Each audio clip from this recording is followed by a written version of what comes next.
그럴 리가 없어요. 거짓말이죠. 박문식이 돈을 받고 모든 걸 덮어줬어. 너를 키우는 것도 그 거래의 일부였다고. 아니야, 아니야. 제발 그런 말 하지 마세요. 내가 낳은 아이에게 그 피가 흐른다는 게 가장 큰 벌이었다. 오늘 사연 시작하기 전에 구독과 좋아요는 무료니까 한 번씩 눌러주세요. 요양원의 복도는 언제나 소독약 냄새와 함께 고요함이 감돌았습니다. 그 고요함 속에서도 유독 눈에 띄는 방이 하나 있었죠. 203호 윤말순 할머니의 방이었습니다. 80줄에 접어든 말순은 하루 종일 창가에 앉아 밖을 바라보곤 했습니다. 구부정한 등과 깊게 패인 주름 사이로 한때는 아름다웠을 얼굴에 흔적이 남아 있었어요. 하지만 지금의 말순에게서 사람들이 보는 건 그저 늙고 지친 노인의 모습뿐이었죠. 간혹 누군가 지나가면 고개를 돌리지만 대화를 시도하는 경우는 거의 없었습니다. 대신 혼잣말이 많았어요. 특히 오후 시간이 되면 더욱 심해졌죠. 그놈이, 파란 눈, 그놈이. 말순의 입에서 나오는 이런 중얼거림을 듣고 있으면 간병인들은 고개를 절레절레 흔들었습니다. 치매 증상이 심해지고 있다는 게 이들의 공통된 생각이었죠. 때로는 더 구체적인 말들이 튀어나오기도 했습니다. 빨간 텐트 그 안에서. 아니야. 아니야. 말순은 자신도 모르게 손으로 옷깃을 움켜쥐며 몸을 떨었어요. 그럴 때마다 간병인들은 진정제를 먹일까 고민했지만 말순은 약을 거부했습니다. 정신을 흐리게 하는 약은 절대 먹지 않겠다는 듯이 말이죠. 말순 할머니, 또 무슨 말씀을 하고 계세요? 젊은 간호사 미정이 다가가서 물어보면 말순은 갑자기 입을 다물고 경계하는 눈빛을 보냈습니다. 마치 자신이 한 말을 들켰다는 듯 움츠러드는 모습이었죠. 그 순간의 말순은 치매 환자라기보다는 뭔가 무서운 비밀을 간직한 사람처럼 보였어요. 아무것도 아니야. 그럴 때마다 말순의 목소리는 떨렸습니다. 두려움인지 분노인지 알 수 없는 감정이 섞여 있었죠. 미정은 처음엔 그저 치매 환자의 일반적인 증상이라고 생각했습니다.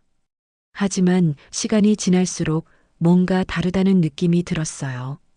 다른 치매 환자들과는 확실히 달랐거든요. 말순의 중얼거림에는 일관성이 있었습니다. 항상 파란 눈과 그놈이라는 단어가 반복되었고 특정한 시간대에 더 심해졌어요. 특히 저녁 무렵 해가 질 때쯤이면 말순의 불안감은 극에 달했습니다. 왜 또 와? 왜 또 나를 찾아와? 말순은 창밖을 보며 누군가와 대화하는 듯 중얼거렸어요.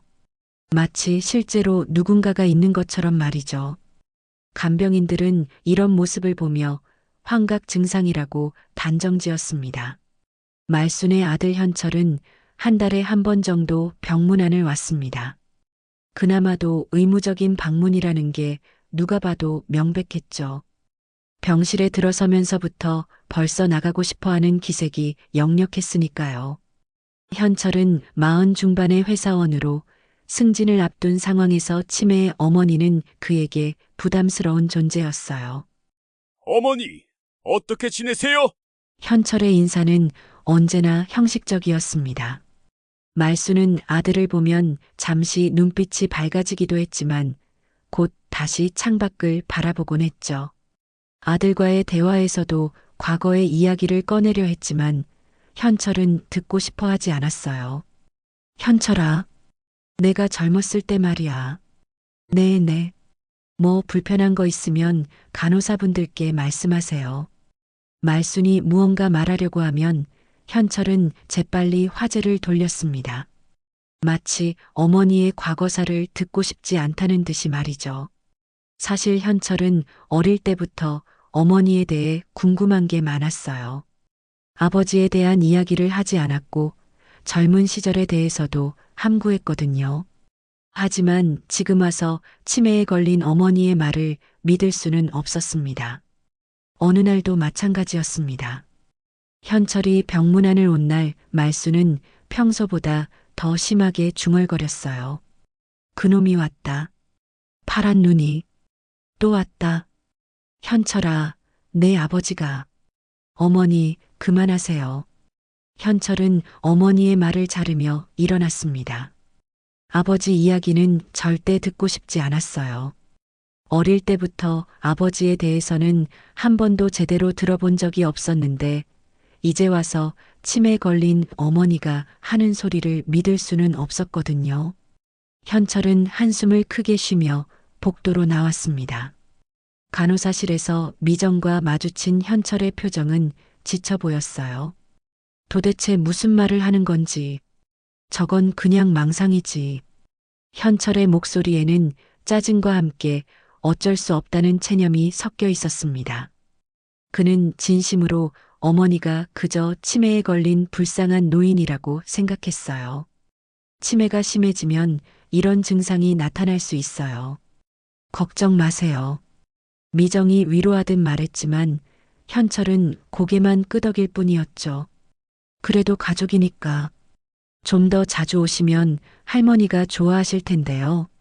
직장도 있고 쉽지 않아요. 솔직히 말하면 어머니를 이해하기 어려워요. 어릴 때부터 과거 이야기는 절대 안 하셨거든요. 현철은 변명처럼 말을 흐렸습니다. 사실 그에게는 어머니보다 자신의 생활이 더 중요했어요. 요양원비만 꼬박꼬박 내는 것으로 자신의 역할은 다했다고 생각했죠. 그날 밤 말수는 혼자 침대에 누워 천장을 바라보고 있었습니다. 어둠 속에서도 그녀의 눈은 또렷했어요. 치매라고들 하지만 사실 말순의 기억은 너무나 선명했습니다. 특히 젊은 시절의 그 끔찍했던 기억들은 마치 어제 일처럼 생생했어요. 그게 망상이면 내 인생은 뭐가 되나. 말순의 속삭임은 어둠 속으로 사라졌습니다. 하지만 그 말에는 깊은 절망과 함께 억울함이 담겨 있었죠. 세상은 그녀를 치매 환자로 치부했지만 그녀만은 알고 있었습니다. 자신이 말하는 모든 것들이 실제로 일어났던 일이라는 것을 말이에요. 창밖으로 보이는 가로등 불빛이 흔들렸습니다. 말수는 그 빛을 보며 과거 어느 날 밤을 떠올렸어요. 그날도 이렇게 불빛이 흔들렸었죠. 그리고 그 흔들리는 불빛 속에서 끔찍한 일이 시작되었습니다. 1960년대 그녀가 20살이었을 때의 일이었어요. 말순의 눈에는 늘 두려움이 어려 있었습니다. 그 두려움은 단순한 노인성 불안이 아니었어요. 깊고 오래된 그리고 아직도 생생한 공포였죠. 하지만 아무도 그것을 이해하려 하지 않았습니다. 심지어 자신의 아들조차도 말이에요. 요양원의 밤은 깊어갔고 말수는 또다시 잠들지 못한 채 과거의 그림자와 싸우고 있었습니다. 그녀의 기억 속에서 파란 눈의 남자는 아직도 살아 숨쉬고 있었고 그 공포는 60년이 지난 지금도 그녀를 괴롭히고 있었어요. 며칠이 지난 어느 오후 간호사 미정은 말순의 방을 정리하다가 우연한 발견을 하게 되었습니다. 침대 옆 서랍 깊숙한 곳에서 낡은 일기장과 녹슬은 열쇠 묶음이 나온 것이었어요. 이게 뭐지? 미정은 호기심을 감추지 못했습니다. 열쇠는 모두 3개였는데 크기도 모양도 제각각이었어요. 그중 하나는 자물쇠용처럼 보였고 다른 하나는 문고리용 같았습니다. 하지만 가장 눈에 띄는 건 일기장이었어요. 가족 표지는 오랜 세월의 발에 있었고 곳곳에 얼룩이 져 있었죠. 말순 할머니, 이게 뭐예요? 미정이 물어보자 말순은 갑자기 놀란 표정을 지었습니다. 평소의 멍한 모습과는 완전히 달랐어요. 마치 잠자던 사자가 깨어난 것 같았죠. 그걸 어디서 찾았어?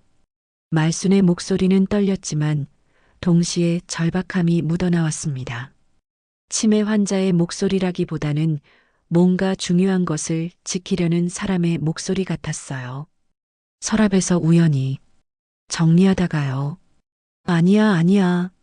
그건 안 돼. 말수는 벌떡 일어나서 미정의 손에서 열쇠와 일기장을 낚아챘습니다.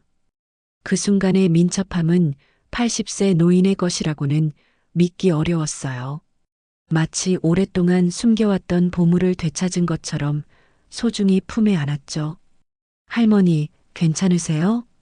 미정은 당황했습니다. 평소에 말수가 적던 말순이 이렇게 격렬한 반응을 보이는 건 처음이었거든요. 미안해. 중요한 거야. 말수는 다시 침착해지려고 노력했지만 손은 여전히 떨리고 있었어요. 일기장을 꼭 껴안은 채 창가로 돌아갔습니다. 그날 밤이 되자 상황이 달라졌습니다. 말수는 미정이 야간 근무를 하는 것을 알고 있었어요. 밤 10시쯤 조용히 간호사실로 찾아왔습니다. 미정아, 잠깐 이야기 좀 할까? 말순의 목소리는 낮에와는 완전히 달랐습니다. 또렷하고 간절했어요. 미정은 깜짝 놀랐죠. 평소에는 간호사를 이름으로 부른 적이 없었는데 말이에요. 네, 할머니. 무슨 일이세요? 그 창고 열쇠야. 난 미친 게 아니야. 봐줘. 말수는 손에 쥔 열쇠를 보여주며 흐느끼기 시작했습니다. 그 모습에는 오랫동안 억눌려왔던 감정이 터져나오는 듯 했어요. 창고요? 무슨 창고 말씀이세요? 캠프 험프리스 뒤쪽. 그때 내가 묻어뒀어. 말순의 말은 중간중간 끊어졌지만 미정은 집중해서 들었습니다. 캠프 험프리스라는 구체적인 지명이 나온 것도 신기했어요. 치매 환자가 무슨 창고? 미정은 속으로 의문을 가졌지만 일단 말순의 이야기를 들어보기로 했습니다. 내가 증거를 숨겨놨어. 그때 일어난 일들, 모든 걸 기록해뒀다고. 말순은 일기장을 펼쳐서 미정에게 보여주었습니다. 바랜 종이에 삐뚤빼뚤한 글씨로 빼곡히 적혀 있었어요. 날짜는 1962년부터 시작되었습니다. 이게 정말 할머니가 쓰신 거예요? 미정은 놀랐습니다. 치매 환자가 이렇게 체계적으로 기록을 남겼을 리 없다고 생각했거든요. 그때는 말할 수 없었어. 아무도 믿어주지 않았거든. 말순의 목소리에는 깊은 절망이 묻어났습니다. 60년 동안 혼자 간직해온 비밀의 무게가 느껴졌어요. 의심 반, 호기심 반의 미정은 일기장을 자세히 들여다보기로 했습니다. 첫 페이지부터 심상치 않은 내용들이 적혀 있었어요. 1962년 5월 15일. 오늘도 그놈이 나를 불렀다. 파란 눈의 존슨. 거부하면 영자처럼 될까봐 무서워서. 미정은 입을 다물지 못했습니다. 이건 단순한 치매 환자의 망상이 아니었어요. 너무나 구체적이고 생생했거든요. 1962년 6월 3일. 영자가 사라졌다. 아무도 찾지 않는다. 마치 처음부터 없었던 사람처럼. 1962년 7월 20일. 임신한 것 같다. 어떻게 해야 할지 모르겠다. 미정은 점점 더 충격을 받았습니다. 이 일기는 60년대 미군 부대 안에서 일어났던 일들을 기록한 것 같았어요. 할머니, 이게 정말 사실이에요?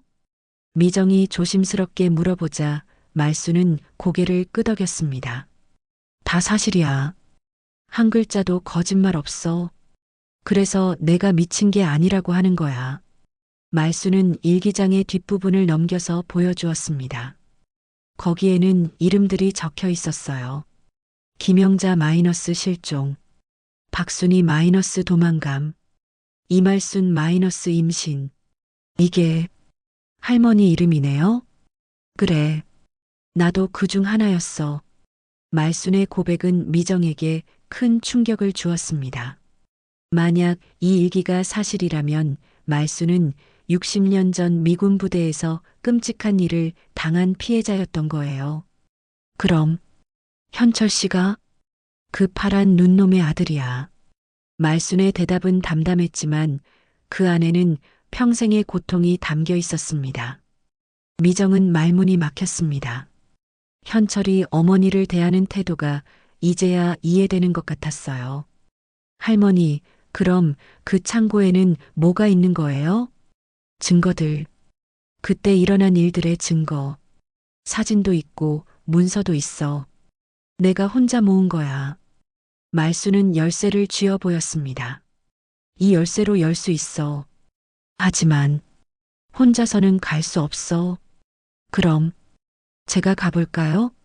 미정의 제안에 말순의 눈이 반짝였습니다. 정말 가볼 거야? 네. 만약 할머니 말씀이 사실이라면 이건 중요한 일이에요. 말순은 미정의 손을 꼭 잡았습니다. 그 손길에는 60년 동안 기다려온 간절함이 담겨 있었어요. 고마워. 정말 고마워. 드디어 누군가 내 말을 믿어주는구나. 그날 밤 미정은 말순의 일기를 더 자세히 읽어보았습니다. 페이지를 넘길수록 충격적인 내용들이 이어졌어요. 60년대 미군 부대 내에서 벌어진 일들에 대한 생생한 기록들이었죠. 만약 이 모든 것이 사실이라면 말순은 치매 환자가 아니라 역사의 산증인이었습니다. 그리고 미정은 그 진실을 밝혀낼 열쇠를 손에 쥐고 있었어요. 말순의 기억은 1962년 봄으로 거슬러 올라갔습니다. 20살의 말순은 지금의 모습과는 전혀 달랐어요. 키가 크고 눈이 큰 동네에서 소문난 미인이었죠. 하지만 그 아름다움이 오히려 불행의 시작이었습니다. 말순아, 오늘도 부대 식당에 나가야지? 어머니의 목소리에 말순은 고개를 끄덕였습니다. 가난한 집안 형편상 미군기지 안식당에서 허드렛 일을 하며 돈을 벌어야 했어요. 다른 선택지는 없었습니다. 그 시절 기지촌에서 젊은 여성이 할 수 있는 일은 많지 않았거든요. 미군기지로 가는 길목에서 말순은 항상 같은 생각을 했습니다. 어떻게든 정직하게 살아야 한다고 말이죠. 양공주라는 낙인만은 피하고 싶었어요. 그래서 식당 일을 선택했습니다. 설거지나 청소 같은 힘든 일이라도 떳떳했거든요. 안녕하세요. 말순은 매일 아침 식당 주방으로 들어가며 인사를 했습니다. 한국인 주방장과 몇 명의 여직원들이 있었지만 대부분 말이 없었어요. 각자 살아남기에 바빴거든요. 처음 몇 달은 평온했습니다. 설거지를 하고 바닥을 닦고 간단한 재료 손질을 도왔어요. 미군들과 직접 접촉할 일은 거의 없었죠. 주방 안에서만 일했으니까요. 하지만 어느 날부터 상황이 달라지기 시작했습니다. 존슨 중사라는 남자가 나타난 것이었어요. 이 여자 이름이 뭐야? 존슨 중사는 파란 눈에 금발 머리를 한 30대 초반의 남자였습니다. 말순을 처음 본 순간부터 계속 쳐다봤어요. 그 시선에는 뭔가 불순한 의도가 담겨 있었죠. 말순입니다. 통역을 하던 한국인 직원이 대답했습니다. 말순은 고개를 숙이고 설거지에 집중했어요. 시선을 마주치고 싶지 않았거든요. 예쁘네. 홀식당로 나와서 일 시켜. 존슨 중사의 명령에 주방장은 난색을 표했습니다. 하지만 거부할 수는 없었어요.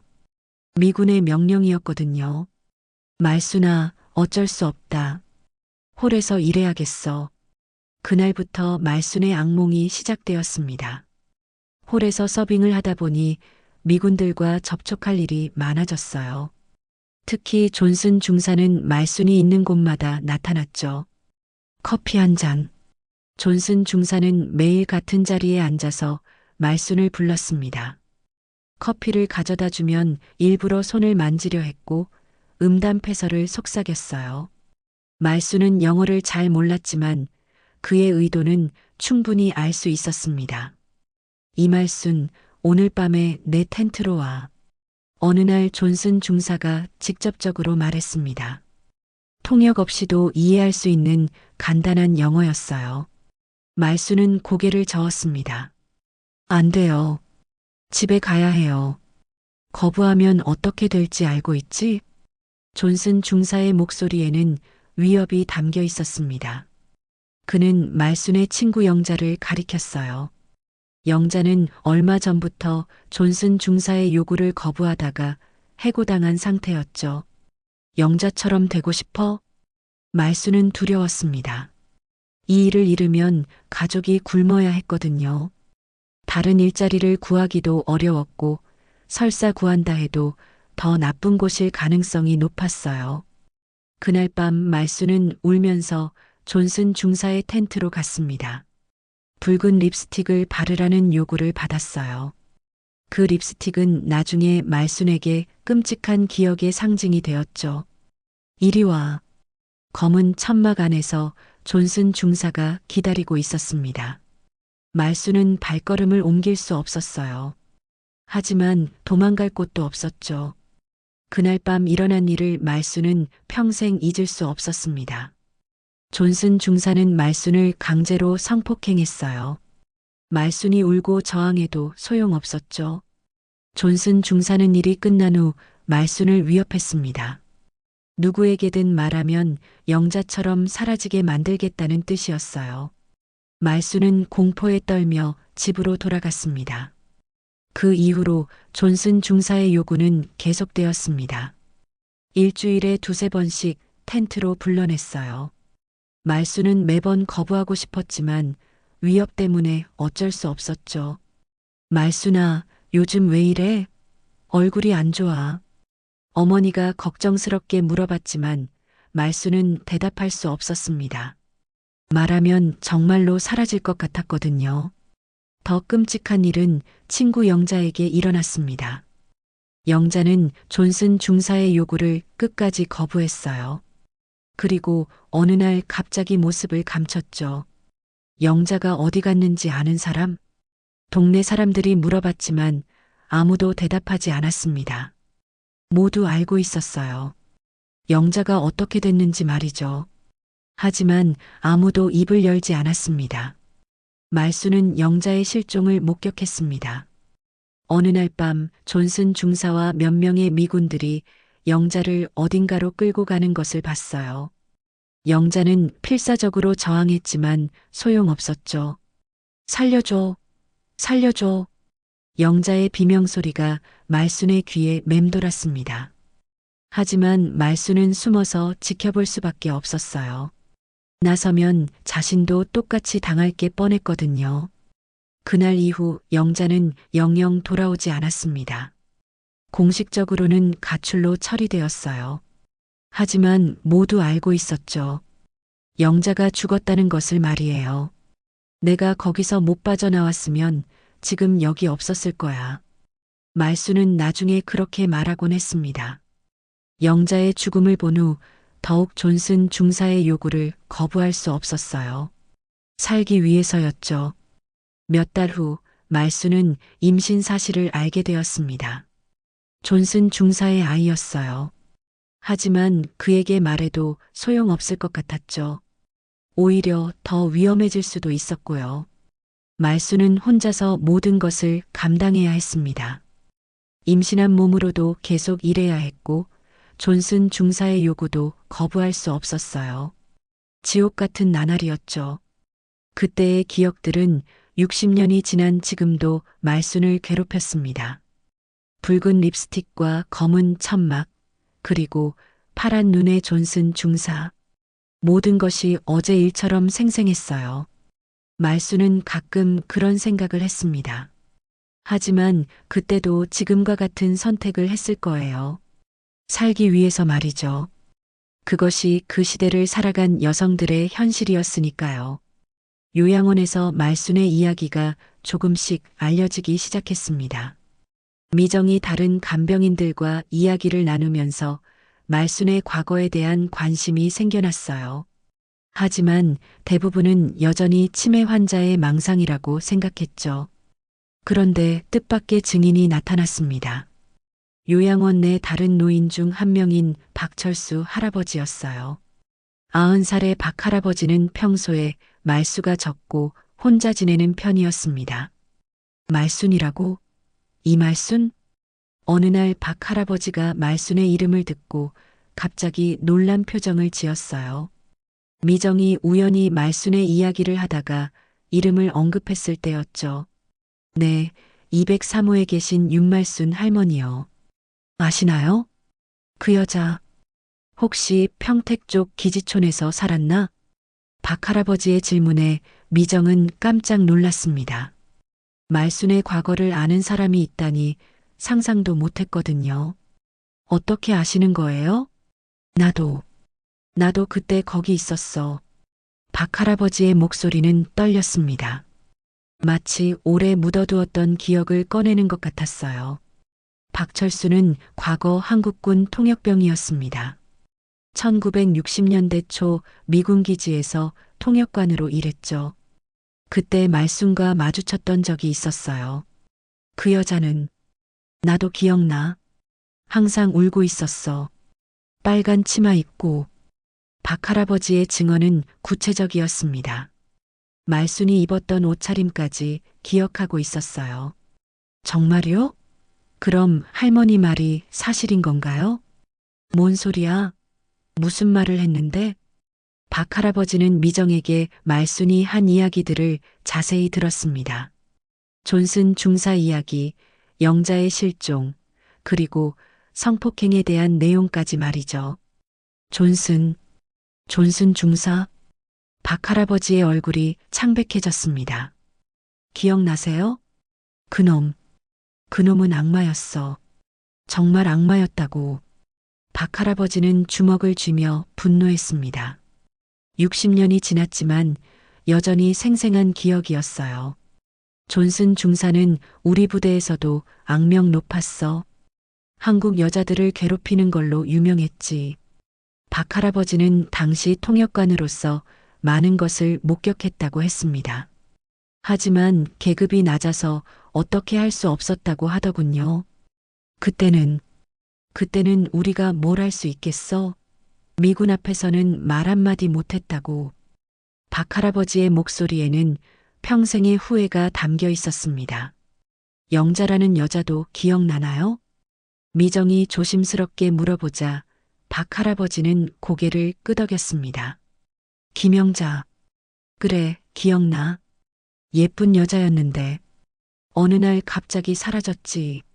사라졌다는 게 공식적으로는 가출이라고 했어. 하지만 우리는 알고 있었지. 존슨 중사가 뭘 했는지 말이야.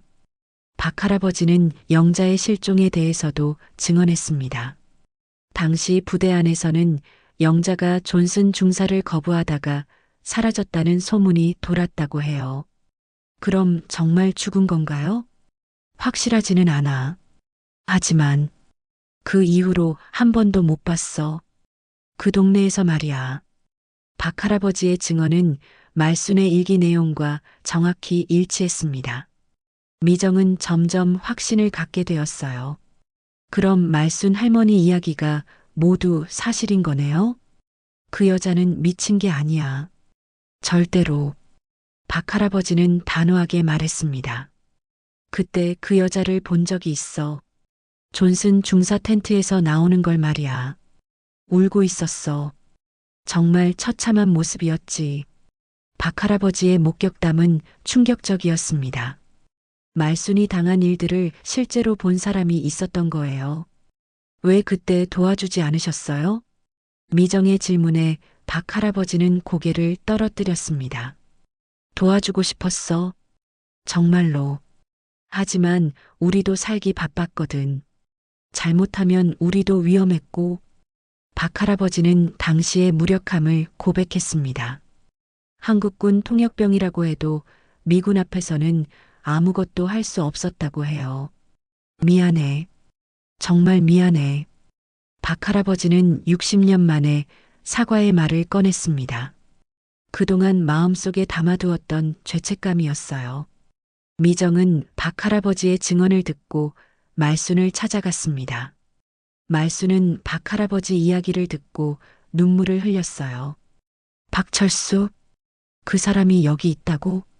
네, 할머니를 기억하고 계세요. 그 사람도 봤구나. 내가 당한 일을. 말수는 복잡한 감정을 드러냈습니다. 한편으로는 자신의 말을 믿어줄 증인이 있다는 것이 다행이었고, 다른 한편으로는 그 수치스러운 일을 다른 사람이 봤다는 것이 부끄러웠어요. 할머니, 박 할아버지가 만나고 싶어 하세요. 정말? 그 사람이? 말수는 망설였습니다. 60년 만에 그때의 목격자를 만난다는 것이 두려웠어요. 그날 저녁 미정의 주선으로 말순과 박 할아버지가 만났습니다. 두 노인은 서로를 바라보며 한동안 말이 없었어요. 말순아, 철수 오빠. 60년 전의 호칭이 자연스럽게 나왔습니다. 그 순간 두 사람은 다시 젊은 시절로 돌아간 것 같았어요. 미안해. 그때 도와주지 못해서. 박 할아버지가 먼저 말했습니다. 아니에요. 오빠도 어쩔 수 없었잖아요.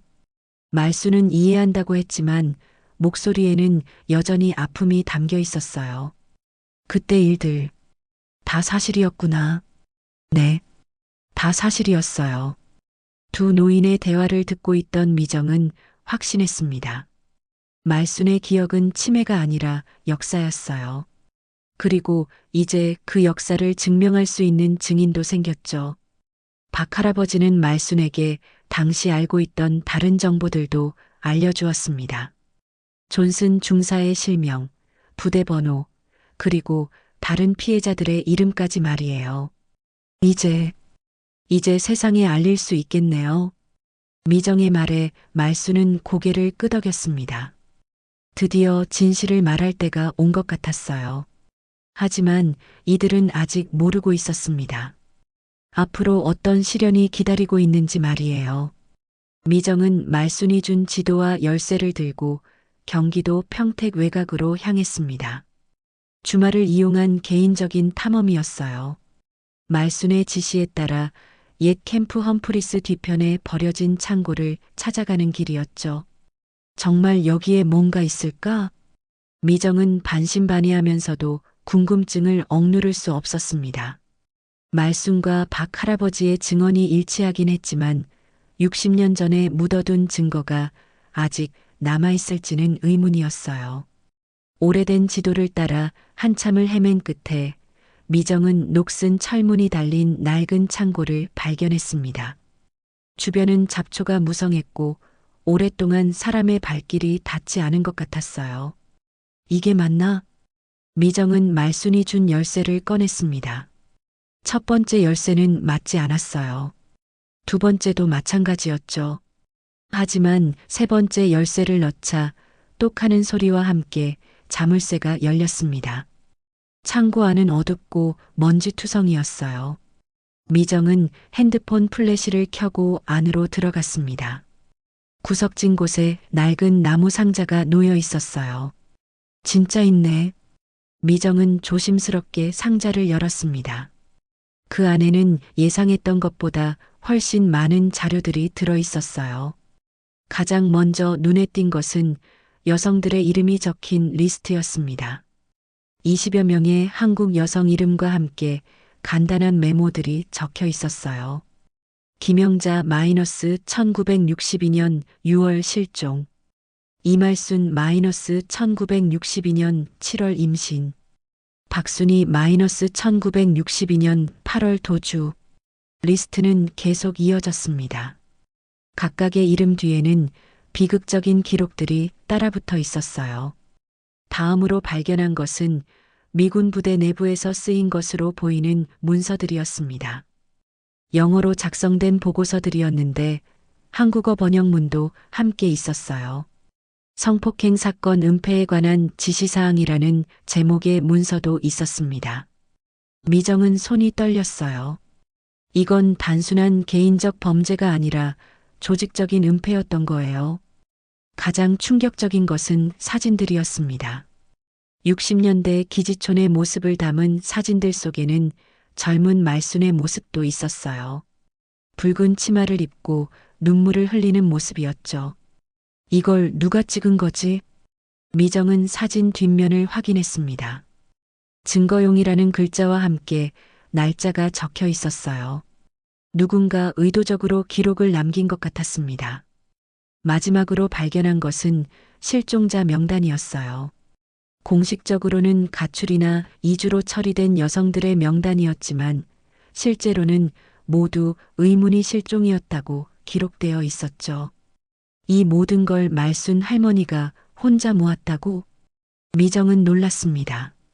20대 초반의 젊은 여성이 이런 체계적인 기록을 남겼다는 것이 믿기지 않았어요. 같은 시각 요양원에서는 다른 일이 벌어지고 있었습니다. 말순의 아들 현철이 갑자기 나타난 것이었어요. 평소와 달리 화가 난 표정이었죠. 우리 어머니가 무슨 이상한 소리를 하고 다닌다면서요? 현철은 간호사실로 직접 찾아와서 따졌습니다. 어디선가 소문을 들은 것 같았어요. 무슨 말씀이세요? 당직 간호사가 당황해서 물어보자 현철은 더욱 화를 냈습니다. 미군기지 어쩌고 성폭행 어쩌고 하는 소리 말이에요. 동네 사람들이 다 알고 있더라고요. 현철의 목소리는 점점 커졌습니다. 다른 환자들이 쳐다볼 정도였어요. 엄마가 무슨 전쟁 영웅이야? 그냥 망상 치매 노인이야. 현철은 자신의 체면이 깎이는 것을 견딜 수 없었습니다. 어머니의 과거가 알려지면 자신의 사회적 지위에도 영향을 줄 것 같았어요. 그딴 거 기사라도 나가면 우리 집안은 끝이야. 현철의 반응을 보고 있던 간병인들은 놀랐습니다. 아들이 어머니의 고통을 이해하기는커녕 오히려 분노하고 있었거든요. 미정이 창고에서 돌아온 건 저녁 무렵이었습니다. 손에는 발견한 자료들의 사진을 찍은 휴대폰이 들려 있었어요. 미정 씨, 어디 갔었어요? 동료 간호사가 급하게 다가왔습니다. 현철 씨가 와서 난리를 쳤어요. 말순 할머니 이야기 그만하라고. 미정은 상황을 파악했습니다. 현철이 어머니의 진실을 숨기려 한다는 것을 말이죠. 지금 말순 할머니는 어떻게 되셨어요? 방에 계세요. 현철 씨가 호통을 쳐서 많이 위축되신 것 같아요. 미정은 급히 말순의 방으로 갔습니다. 말순은 침대에 웅크리고 앉아 있었어요. 평소보다 훨씬 작아 보였죠. 할머니, 괜찮으세요? 미정아. 현철이가 왔었어. 화를 내더라. 말순의 목소리는 힘없었습니다. 아들의 반응에 깊이 상처받은 것 같았어요. 무슨 소리를 했어요? 거짓말이라고. 창피하다고. 입 다물고 있으라고. 말순은 울먹였습니다. 60년 동안 혼자 감당해온 고통을 아들마저 부정하니 더 이상 견딜 수 없었어요. 할머니, 저는 할머니 편이에요. 그리고 미정은 휴대폰을 꺼내서 창고에서 찍은 사진들을 보여주었습니다. 증거를 찾았어요. 말순의 눈이 커졌습니다. 60년 만에 자신의 말을 증명할 증거가 나타난 것이었어요. 정말 찾았어? 네, 할머니가 숨겨둔 그 자료들이 모두 있었어요. 말순은 눈물을 흘렸습니다. 기쁨과 안도감이 뒤섞인 눈물이었어요. 이제 세상이 믿어주겠지? 네, 반드시 그렇게 만들 거예요. 미정의 약속에 말순은 처음으로 희망을 품었습니다.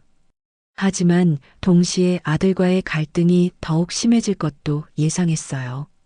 그날 밤 현철은 다시 요양원을 찾았습니다. 이번에는 미정을 직접 만나기 위해서였어요. 미정 씨, 잠깐 이야기 좀 해요. 현철의 목소리에는 위협적인 분위기가 감돌았습니다. 무슨 일이세요? 우리 어머니 일에 너무 깊이 관여하지 마세요. 가족 일이니까. 현철은 미정을 견제하려 했습니다. 하지만 미정은 물러서지 않았어요. 할머니가 말씀하신 것들이 모두 사실인 것 같은데요. 증거라도 있어요?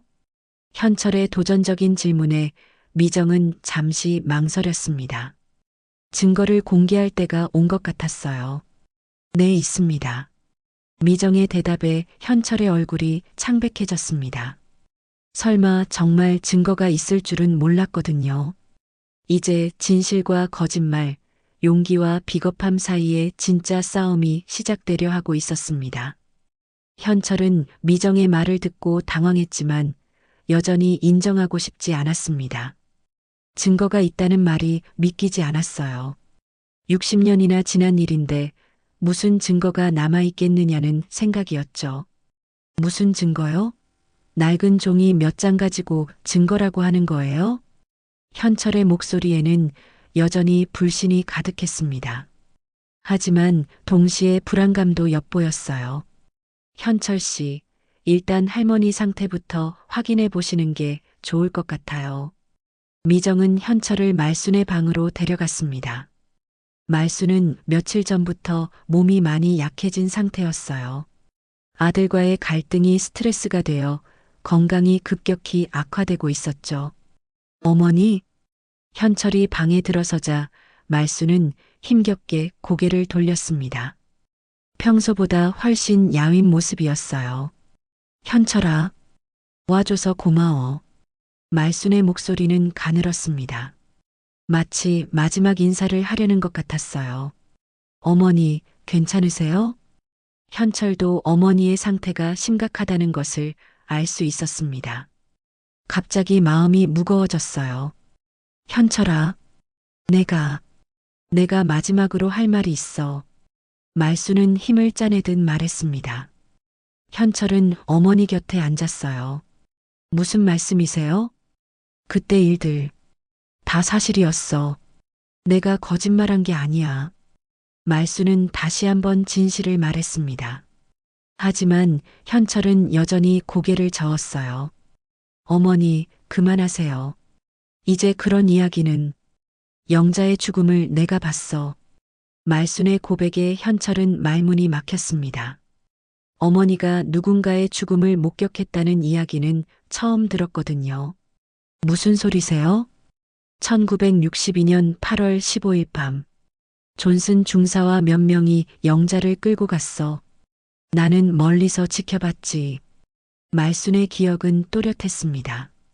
60년이 지났지만 그날의 일은 어제 일처럼 생생했어요.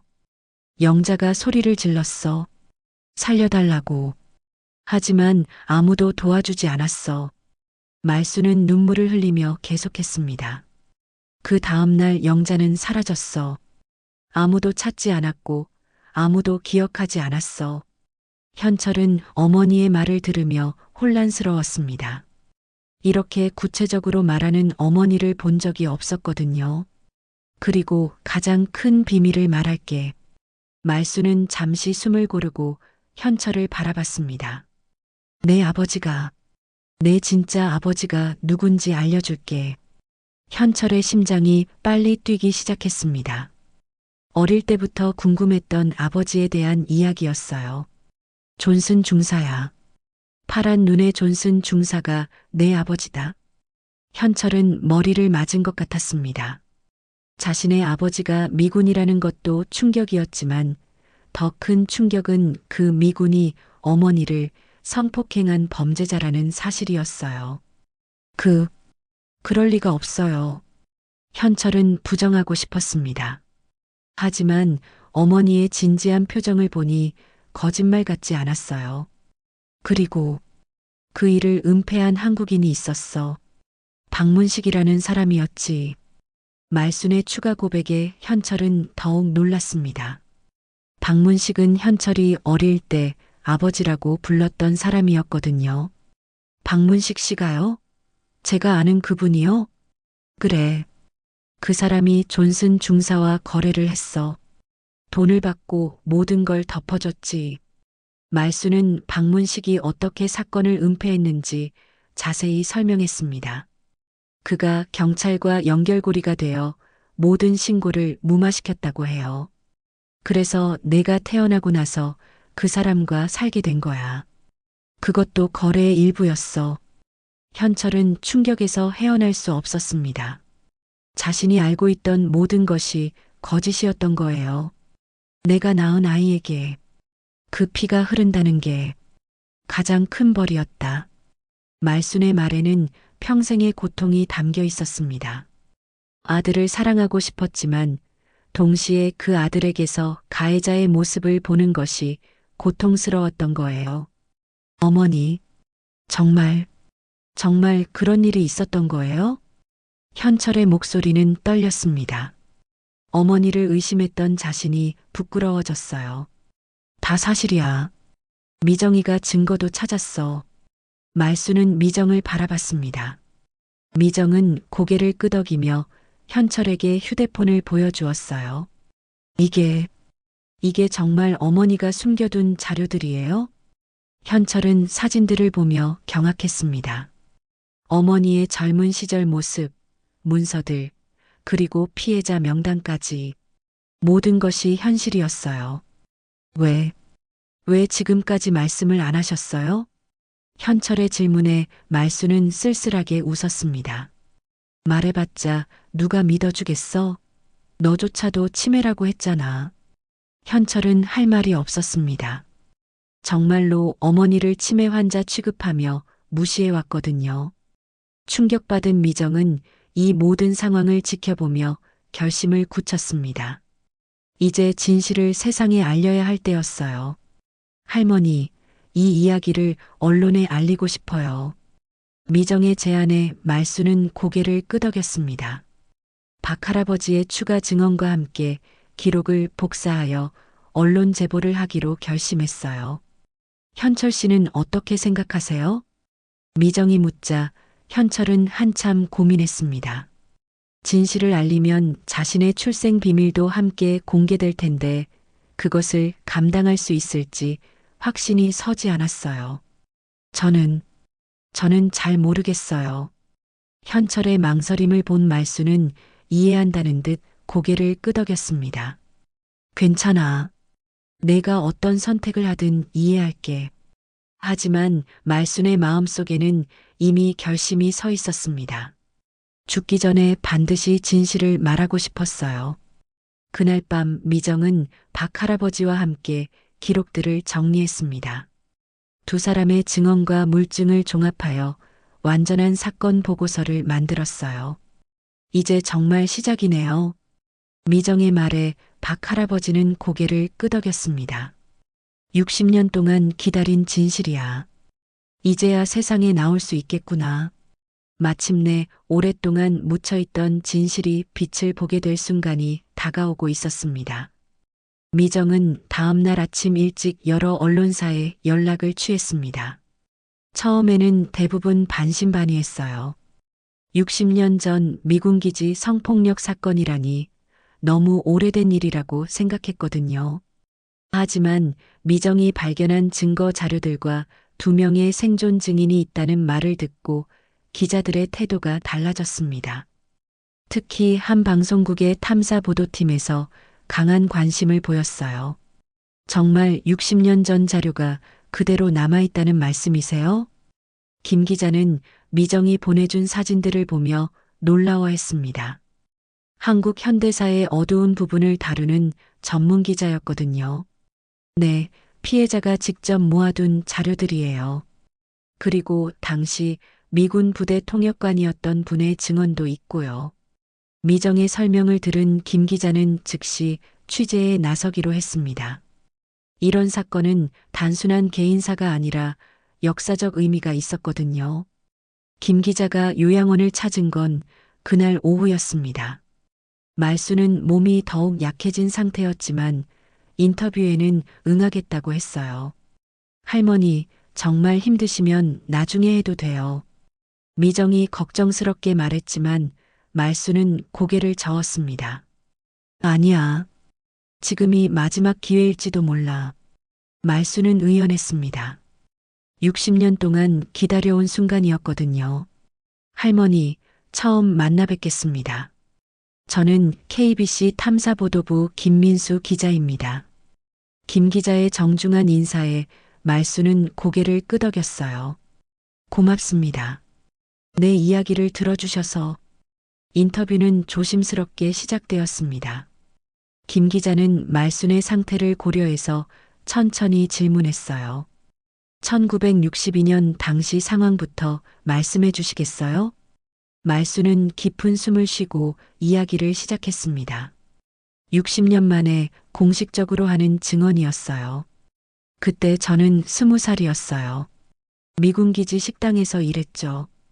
말순의 목소리는 떨렸지만 또렷했습니다. 치매 환자의 모습은 전혀 찾아볼 수 없었어요. 인터뷰 도중 뜻밖의 방해가 들어왔습니다. 현철이 갑자기 나타난 것이었어요. 뭐 하는 거예요? 우리 어머니한테 무슨 인터뷰를.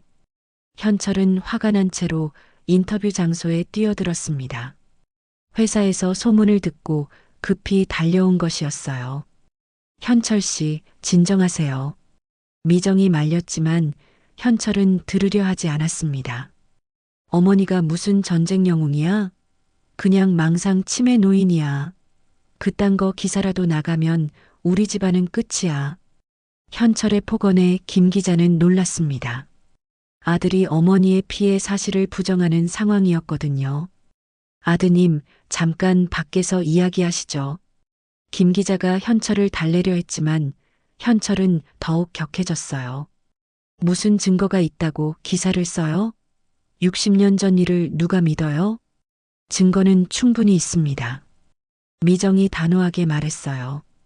당신이 망가뜨린 건 당신 어머니의 인생이에요. 미정의 말에 현철은 할 말을 잃었습니다. 하지만 여전히 인정하고 싶지 않았어요. 저는 이 인터뷰를 반대합니다. 가족으로서 말이에요. 현철의 반대에도 불구하고 말순은 인터뷰를 계속하겠다고 했습니다.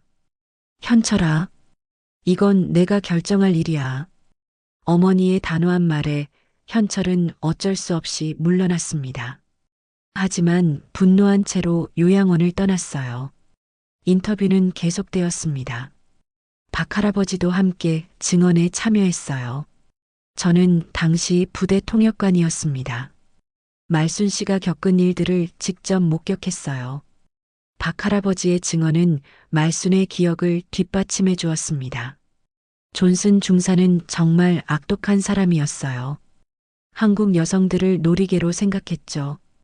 두 노인의 증언은 60년 전의 참상을 생생하게 드러냈습니다. 며칠 후 첫 보도가 나갔습니다. 요양원 노인, 미군기지 성폭력 피해자였다.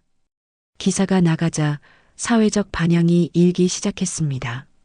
많은 사람들이 충격을 받았어요. 60년 동안 묻혀있던 진실이 드러난 것이었거든요. 하지만 동시에 의심의 목소리도 있었습니다. 너무 오래된 일 아닌가? 치매 환자의 말을 믿을 수 있나?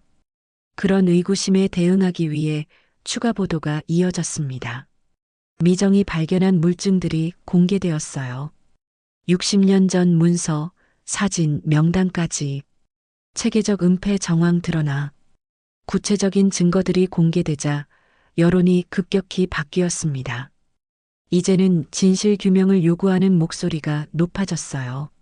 시민단체들도 움직이기 시작했습니다. 여성인권단체에서 말순을 지원하겠다고 나섰어요. 이분은 단순한 피해자가 아니라 역사의 증인입니다. 여성인권활동가 박소영 씨의 말이 많은 공감을 얻었습니다. 정부에서도 공식 입장을 발표했습니다. 진실규명위원회를 구성하여 사건을 조사하겠다는 내용이었어요.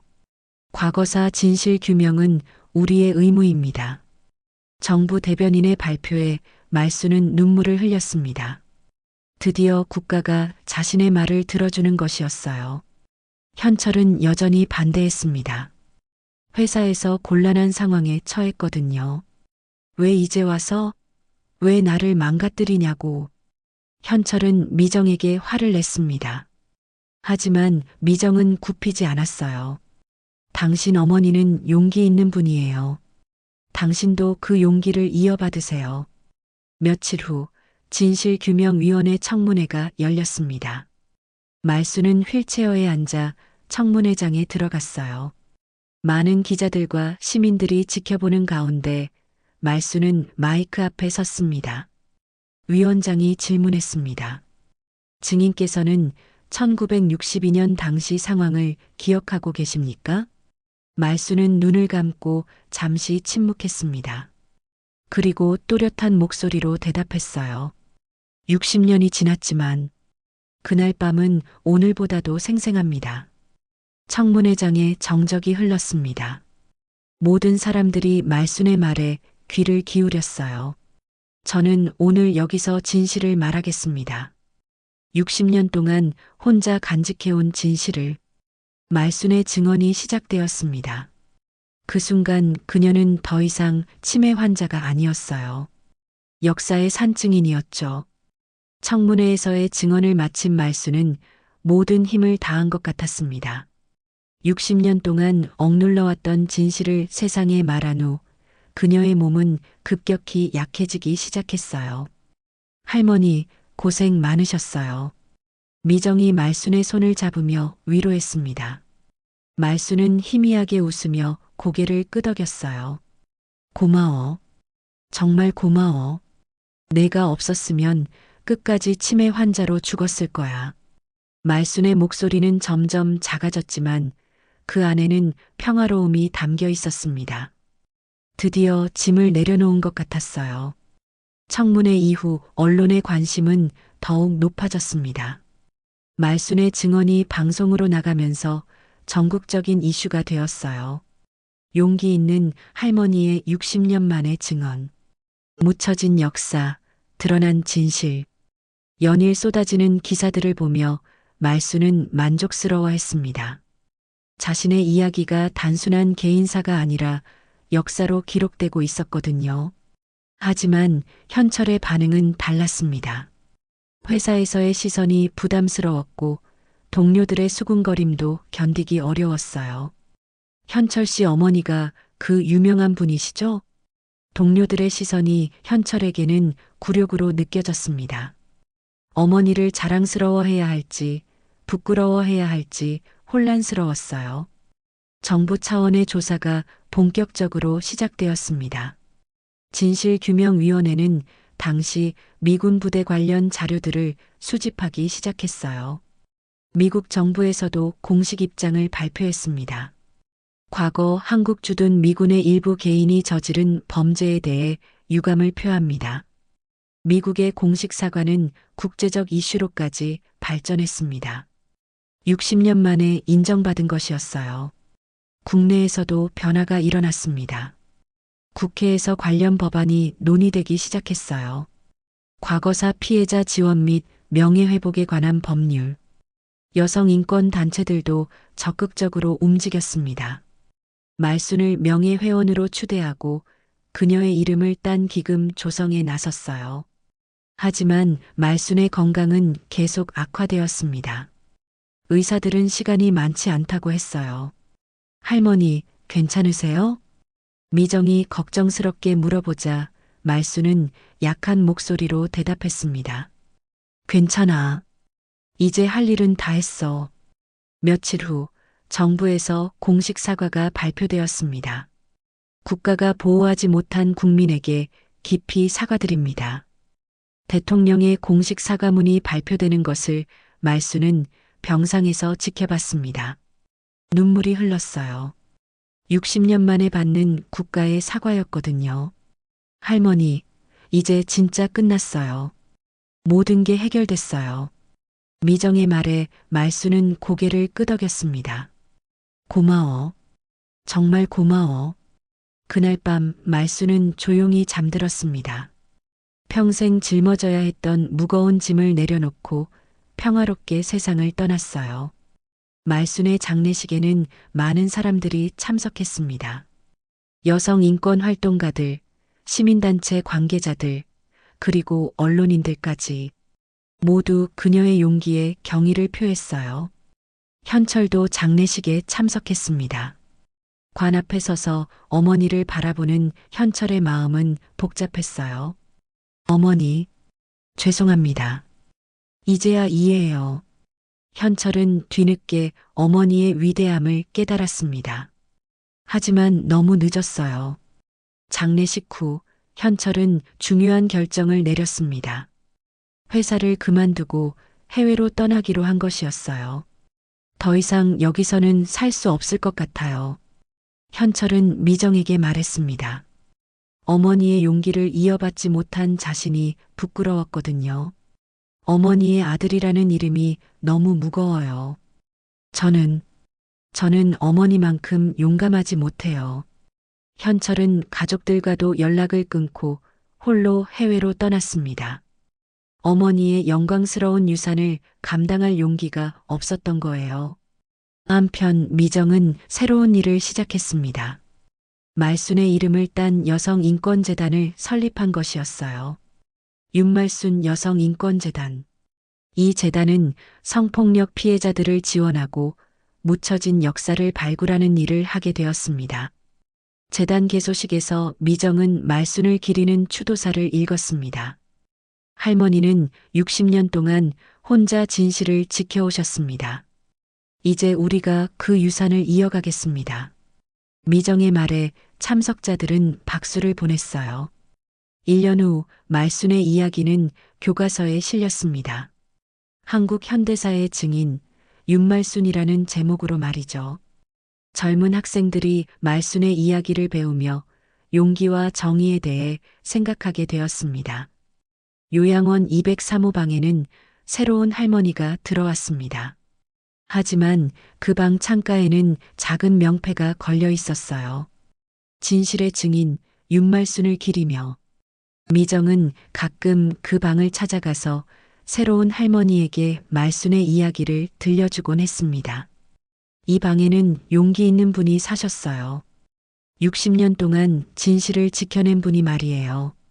계절이 바뀌고 봄이 왔습니다. 요양원 정원에는 새로운 꽃들이 피어났어요. 말순이 가장 좋아했던 개나리꽃도 활짝 피었습니다.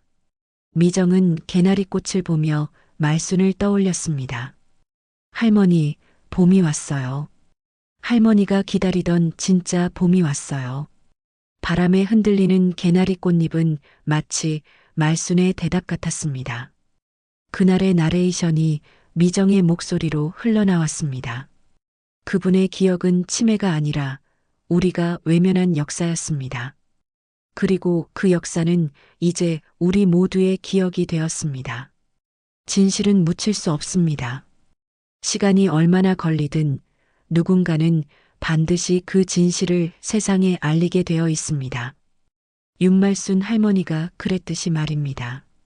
이렇게 말순의 이야기는 끝이 났지만 동시에 새로운 시작이기도 했습니다. 그녀의 용기는 많은 사람들에게 전해졌고 그 용기는 계속해서 이어질 것이었어요.